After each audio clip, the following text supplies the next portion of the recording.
I'm ready to talk to you guys. I'm ready to finally give you what I've been meaning to give you. And that's all things black woman, all things black girl, all things black. I am Chelsea Coleman, aka CleoDaGodmother, the creator and host of BLK Girls Speak TV. And this is BLK Girls Speak, a podcast for and about informing, uplifting, and empowering women of color across the globe. I have my handy dandy notebook. I'm going to be looking down a lot while recording this video because all of my thoughts, all of my ideas, everything that I've ever wanted has been written down. Because they always say when you write it down, it becomes easier to obtain. So, little gem out there for anybody watching. It's finally here. It's finally happening. The first episode of BLK Girls Speak, the podcast, is finally happening. Now, there's been a lot of tug of war with the pandemic, COVID-19, that everyone knows about, that everyone keeps seeing over and over again on social media. So I'm pretty sure you know what it is. But if you don't, I will more than likely put a link at the bottom of this video. I'm here because I'm ready to talk to you guys. I'm ready to finally give you what I've been meaning to give you. And that's all things black woman, all things black girl, all things black. It's finally happening, and I'm so happy that it's happening. I've had to make time, considering that I'm a college student and everything is online now. I've had to literally time manage myself in order to make time to be able to record a video and do my work and submit it on time. So shout out to all the college students. I'm rooting for y'all. I hope y'all are rooting for me. Now, moving on. The first episode of BLK Girls Speak is all about love. But there's a twist. The name of this episode is THC equals love.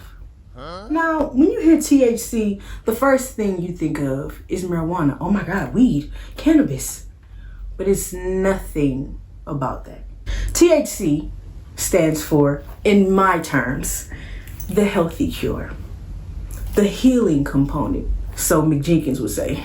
Shout out to Mick Jenkins.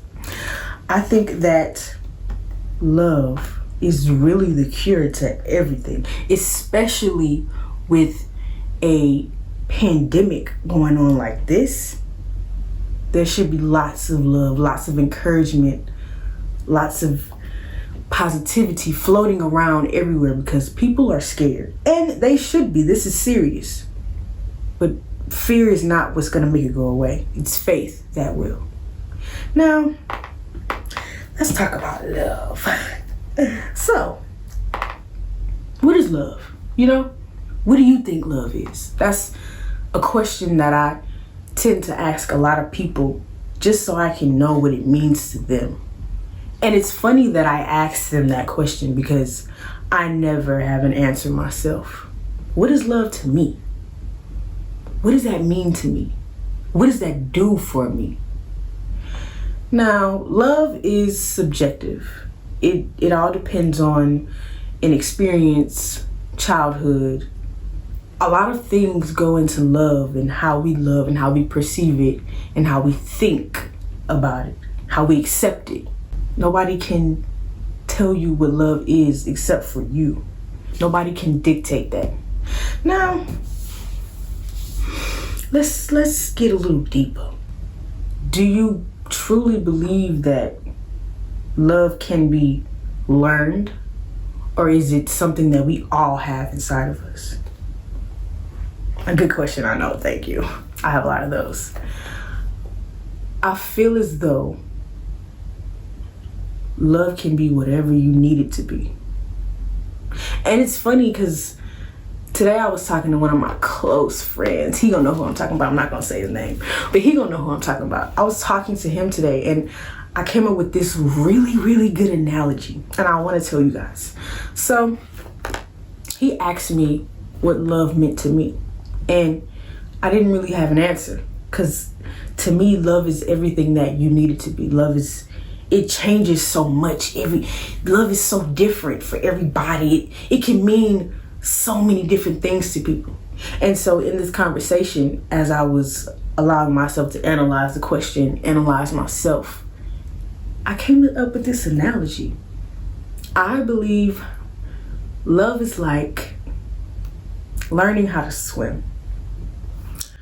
You know, you remember when you were a kid and you went to the pool, all your cousins and all your friends and your family, they all at the pool, and you're standing there and you don't know how to swim and you nervous as hell. Do I jump in? Do I put my feet in there? Do I sit at the edge? And then one of your cousins, one of your friends, an inconsiderate motherfucker decides to push you in the freaking pool. Now, your first thought is, oh my God, I'm drowning. But then, once your cousins say, hey, you better swim, that goes to all my black people. They gonna know what I'm talking about.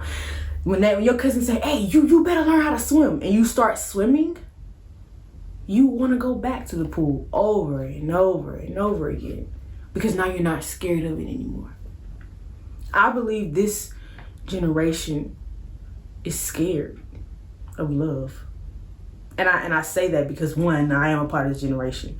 And two, I've done a lot of studying. You know, I've experienced being afraid of it. And I'm not going to sit here and say that I'm not, because I still am. But a part of me yearns for it so bad that the fear is overshadowed by that strong desire, you know?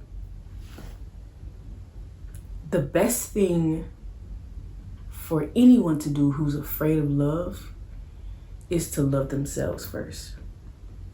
Because the connection that you make with yourself, how you view yourself, how you honor yourself, the relationship you have with yourself, it sets the tone for every relationship that you have after that.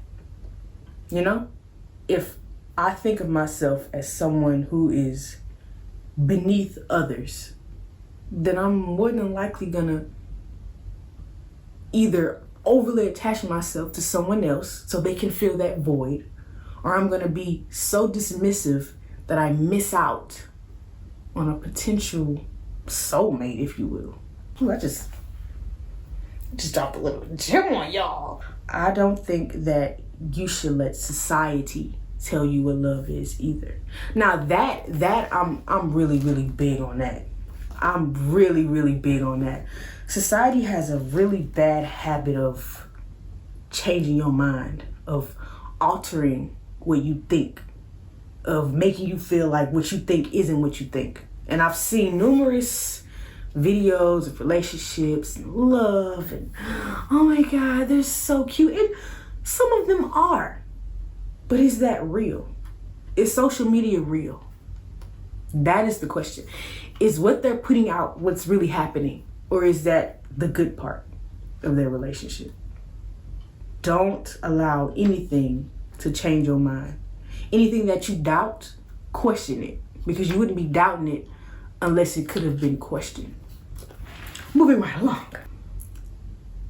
My generation, the people that I consider in my generation, they tend to spurt out and push out what they want. Oh, communication, trusting, and being honest, and oh my God, and I need love and affection. Future, shout out to Future and Rihanna. They want love and affection, but are your emotions able to really handle that and process it? Y'all get mad and flash out. Y'all, and I have been a victim. Let's start there. Everything that I'm talking about right now, I have been a victim of. Not even a victim, because victim sounds like I didn't need it to happen to me. I have been a vessel of that. I have been put in that position in order to be able to give you the knowledge. And I don't think I would be able to have an intimate romantic relationship with somebody still being emotionally immature. Now, emotional immaturity is also subjective. You know, some people think certain things are immature. Some people think, oh, if I flash out, then that means that I've got my point across. And I was the same way. If I flash out, you're gonna know not to do it again. But trust me. As many times as I've flashed out on somebody, they still did it again. Because people aren't receptive to anger. Once you calm down and you process, okay, this made me upset. Now what do I do? Now what do I say? Everything will start to make sense. Emotional maturity is one of the key building blocks on even having a relationship with anyone, not even romantically. We're not even gonna talk about, that's a small aspect of love, romance. That's what people go to. Oh, love, oh my God, romantic, oh my God, rose petals and flowers. It's bigger than that. You can love yourself, you can love your friends. You can love your friends. Whew. A lot of people want friends and they want to be in a circle, in a loving circle, and don't even know how to love the friends that they have already. You're yearning for a circle. You're yearning for a group, a posse, to be validated, to be connected. And you don't even know how to love your friends the right way. You think benefiting from their lack of boundaries is what a friend is. So let's put it into a nice scenario. Jack has a history of not being able to say no. Jack has a history of allowing himself to do things and to be into things that other people are into just to be validated. And Jill, being his friend, knows that. She knows that, okay, I know my friend has a hard time saying no. I know my friend, he does stuff he don't want to do just to make me happy. But instead of shining light on that aspect of him and telling him, hey, I'm going to be here and I'm going to make sure that I not only tell you to enforce your boundaries, but I'm going to be there to make sure that you do it all the time. Instead, Jill decides to capitalize off of his boundaries. I know he don't want to go, but I'm going to make him go because he going to make me happy. I know he want to say no to me, but he can't say no. So I'm going to ask him to do something that I know that he don't want to do. That's going to only benefit me because I know that he's not going to say no. That's not a friend, my boo. I'm sorry. I'm sorry that society told you that the friend that I always call you, they always got something to do, is your friend, but it's not. I promise you it's not. I've been there and done that. Moving right along. Love in friendships can be challenging if you don't have the tools and if you don't have friends that are emotionally mature to accept and process how you feel. Your friend should not get mad at you because you told them how you feel. Your friend should not get upset with you because you finally let them know, hey, what you were doing, I don't like. If anything, they should want to know where that came from, why you feel like that, and how they can help you close that chapter, cover that scratch, that bump, that wound, and then start over again. Y'all better check into y'all friendships, cause a lot of y'all friendships is superficial, but we gonna move along. I firmly believe that you are what you attract. If I am a woman who enjoys, and this is no disrespect to women who enjoy this, but I'm a woman who enjoys going out every weekend. I'm a woman who does the bare minimum of what I need to do. I'm a woman who's not disciplined. I'm a woman who likes to gossip. I'm a woman who likes to do anything for male attention, I'm going to attract narcissistic, egotistical, bare minimum men. If I'm a woman who honors myself, if I'm a woman, and this goes for men too. If you are a person who honors yourself, who sets boundaries, who enforces those boundaries, who is not even good at communication, but knows how to communicate effectively when something is wrong and when something is right, then you're going to attract just that. And there's always underlying, people have many layers. Whether you know it, whether you believe it or not, whether you know it a lot, people have many layers, you know, and those layers come from the mask the mask that they put on, to their inner child, to their all of that works together. Those are the layers that they have.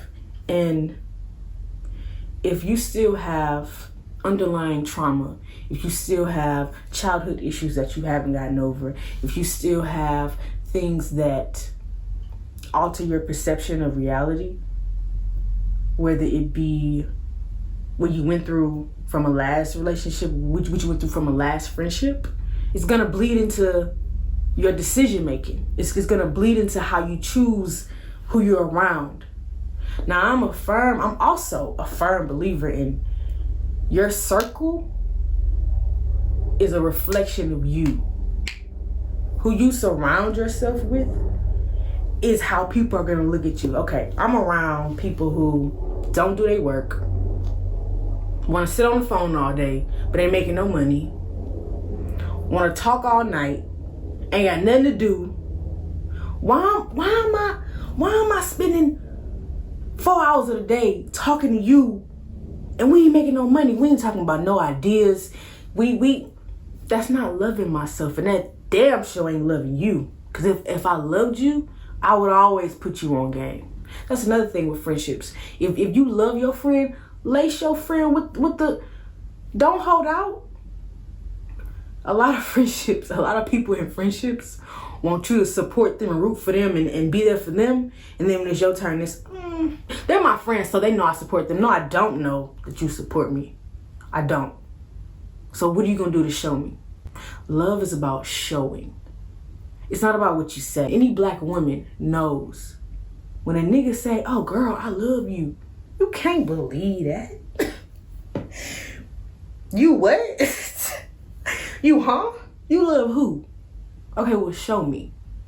Where are the facts? I want the facts. I want the action. I want the gifts. I want it all. Where are the facts? You can't believe everything somebody say. Love is about action. Love is an action word, period. If there's no action behind that word, it's not real. And I'm telling you that from experience. It ain't real. Somebody can tell you they love you all day. Cool, great, fantastic. I'm so happy. But what you gonna do to make me really feel it? Because I hear it, but how I'm gonna feel it? Any of you who are, because you know it's quarantine time, so you got a lot of time on your hands, and now you got a lot of time to process all the people that you've come in contact with. And now is probably a good time to, invest in a relationship, even though y'all are kind of scared. If you are that person, I think that it's important that you know your love language. Now, there are 4 love languages.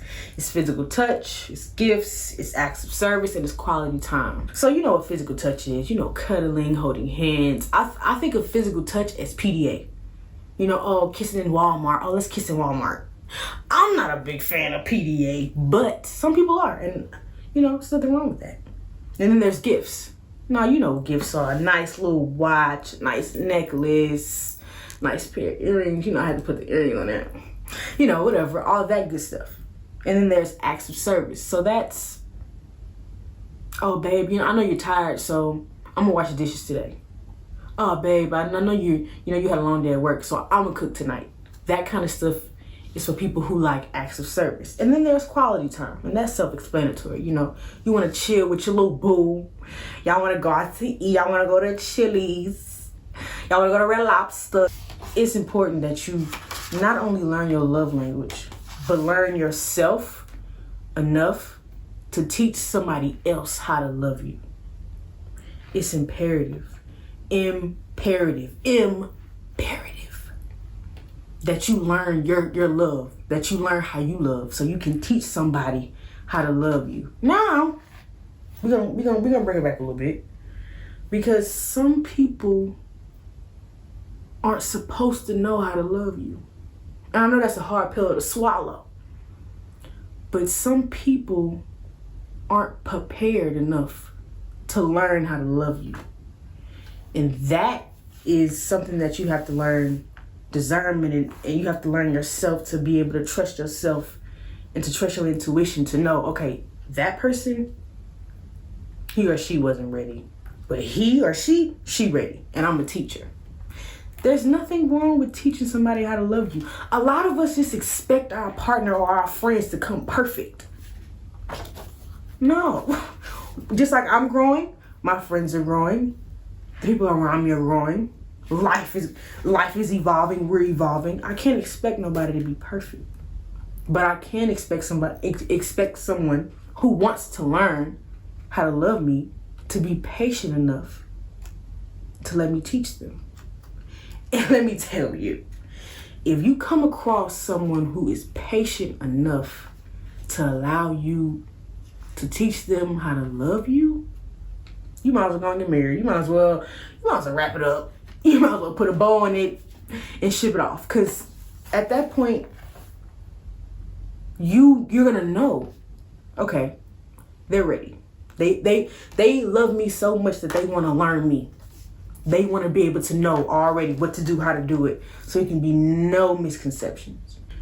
It's important to have boundaries in love, because yes, we are growing people and we're analyzing ourselves and we're getting into ourselves, but we also need boundaries, because things do trigger us, whether we know it or not. There are things that we may think that we're over, but we're really not over. You know, there are things that may make you mad that you didn't even realize would have made you mad, but it's because something else happened that connected to that triggered you. All in all, you know, I think that it's just important to just love yourself in all ways. And loving yourself is a process, okay? It is a process. I don't know who told everybody that self-love and getting into that process was cute and butterflies, rainbows, and easy, because it's not. It's not at all. It's fucking hard. You're gonna have your really high days when you happy, you know you the shit, and you're gonna have them days when you like, I don't want to leave this motherfucking house. I don't want to go anywhere. Don't talk to me. I want to be on Twitter all day and I want to distract myself, and that's okay. But always choose yourself in anything, in everything. Choose you, because you're the only person who knows yourself well enough. You're the only person at the end of the day that's gonna have your back like you do. Can't nobody have your back like you. Can't nobody love you like you. And I promise you, once you love yourself, everything else makes sense. Everything else starts to fall into place. Everything else starts to connect. And the more you learn, the more you uncover, the more you clear up, the more you heal. Healing is a beautiful thing. Letting go is a beautiful thing. Don't just learn to love, but learn to let go as well. Learn to know when to, okay, I need to, let me detach myself. Let me get this off me, because it gets heavy out here, man. I will always, for every episode, I will always have a song of the week and a book of the month, because I just want to always encourage you to not only listen to music, because music is therapy. It's been my therapy for years. Not only listen to music and get inspired, but read. It's fundamental. Reading can take you out. Reading can boost your vocabulary. And a lot of y'all not cute with that, but we're not gonna worry about it. The song of the week that I think all of you should listen to is Strange Love by Mick Jenkins. Now, I hope y'all know who Mick Jenkins is, because we're not gonna talk about it. But Mick Jenkins is from Huntsville, out of Alabama, but he's, based in Chicago, Illinois, and he's a hip hop artist. And Strange Love comes from his album, The Healing Component, which I shouted out in the beginning of the episode. But that album in itself embodies what I just talked about. It explains love, and it's from a male's perspective, which is also why I'm putting it out there, because I'm pretty sure a lot of males are probably gonna listen to me. And I don't want it to just be, a female thing, even though we kind of rule the world, but it's another topic for another day. Mick Jenkins, Strange Love, listen to it. I will post a link below in the description box for you. The book of the month, a book that I've been reading over and over and over again, is Communion, The Female Search for Love by Bell Hooks. I like hard copies. I love a hard copy book. I love being able to hold the book in my hand. Now, I'm a bookworm, for any of y'all who don't know. I love books. I love to read. I have a whole freaking bookcase. It's my thing. This book opened my eyes to a lot of things that I didn't want to open my eyes to. Now, Bell Hooks, her real name is Gloria Jean Watkins, but she goes by Bell Hooks from her grandmother. She is a feminist, a social activist, and much, much more. This book is all about the female search for love. She has a book all about love, which is just a general, explanation of love and her search for it. But this book is for my ladies. And once you read it, child, that concludes the first episode of Black Girls Speak. Always choose love. Always choose yourself. And always keep it cheap. Love and light. I'll talk to y'all next week.